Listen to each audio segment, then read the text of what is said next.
بسم اللہ الرحمن الرحیم ومن يعظم شعائر اللہ فإنها من تقوى القلوب۔ ارشاد رب العزت ہے کہ جو بھی شعائر اللہ کی تعظیم کرے، ان کا احترام کرے، تو یہی دلوں کا تقوی ہے۔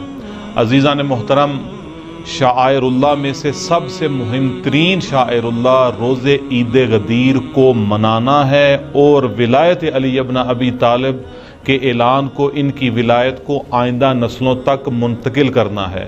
یہ اتنا مہم اور عظیم دن ہے کہ اس دن میں اگر انسان کوئی چھوٹے سے چھوٹا بھی نیک عمل کرے تو اس کی پاداش، اس کی جزا، اس کا ثواب دوسرے دنوں کی نسبت بہت زیادہ ہے۔ حتیٰ کہ امام جعفر صادق علیہ الصلوۃ والسلام فرماتے ہیں کہ سر فیہ کل مؤمن و مؤمنۃ، کہ اس دن مومنین کو خوش کرنا چاہیے۔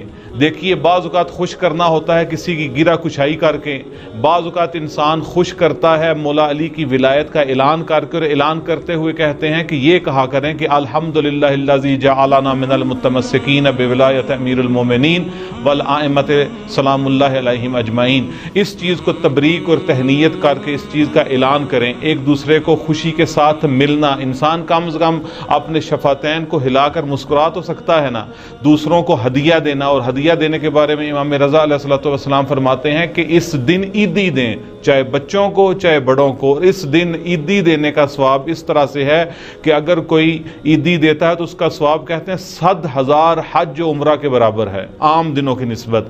اور اس دن میں کہتے ہیں کہ اگر کوئی بندہ 1 درہم صدقہ دے تو اس کا ثواب ایسے ہی ہے کہ جیسے اس نے 2 لاکھ درہم صدقہ دے دیے۔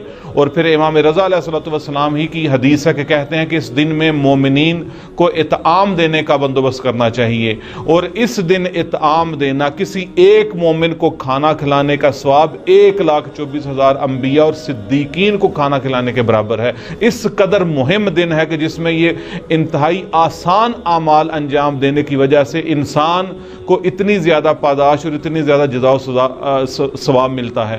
پھر اس کے بعد کہتے ہیں کہ نصف نہار سے پہلے انسان غسل کرے۔ غسل کرنے کے بعد ایک روایت ہے امام جعفر صادق علیہ الصلوۃ والسلام کی وسائل الشیعہ میں، وہ کہتے ہیں کہ 2 رکعت نماز پڑھے، اور 2 رکعت نماز اس طرح سے پڑھے کہ اس کی ہر رکعت میں الحمد کے بعد 10 مرتبہ قل هو اللہ احد، 10 مرتبہ آیت الکرسی، اور 10 مرتبہ انا انزلناہ فی لیلۃ القدر، ان کی تلاوت کرے۔ جب یہ نماز مکمل ہو جائے تو اللہ اس کو اس نماز کے بدلے میں 2 لاکھ حج اور عمرے کا ثواب بھی دے گا، اور اس کی دنیاوی اور اخروی حاجات کو بھی قبول و منظور کرے گا۔ اور پھر آگے اس کے تتمے پر، اس کے اختتامیے پر امام فرماتے ہیں کہ اگر یہ نماز کسی سے رہ جائے تو اس کی قضا کرے۔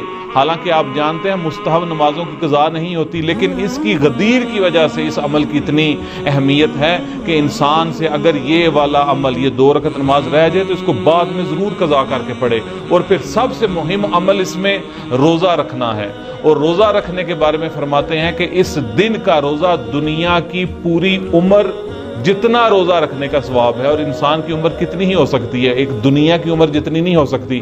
یعنی مولا علی کے غدیر والے دن کو منانے کے لیے اتنے زیادہ ثوابات اور اتنے زیادہ اعمال ہیں اگر ان کو انجام دیا جائے۔ اور اس میں سب سے بڑھ کر یہ ہے کہ انسان خوش ہو، صیغہ اخوت پڑھے، ایک دوسرے کو تبریک و تہنیت کرے، صلہ رحمی ادا کرے، ظہر سے پہلے جیسے آپ کو کہا غسل کرے، 2 رکعت نماز جو آپ کو بیان کی اس کو پڑھے، اور سب سے مہم ہے کہ اس دن روزہ رکھے۔ اور یہ چیزیں پھر باعث بنتی ہیں کہ انسان کے اندر محمد و آل محمد کی محبت، مولا علی کی ولایت کی محبت کا بیج کاشت ہو جاتا ہے، اور یہ رشد کرتا ہے، اور یہ چیز آئندہ نسلوں تک منتقل ہوتی جاتی ہے۔ والسلام علیکم ورحمۃ اللہ وبرکاتہ۔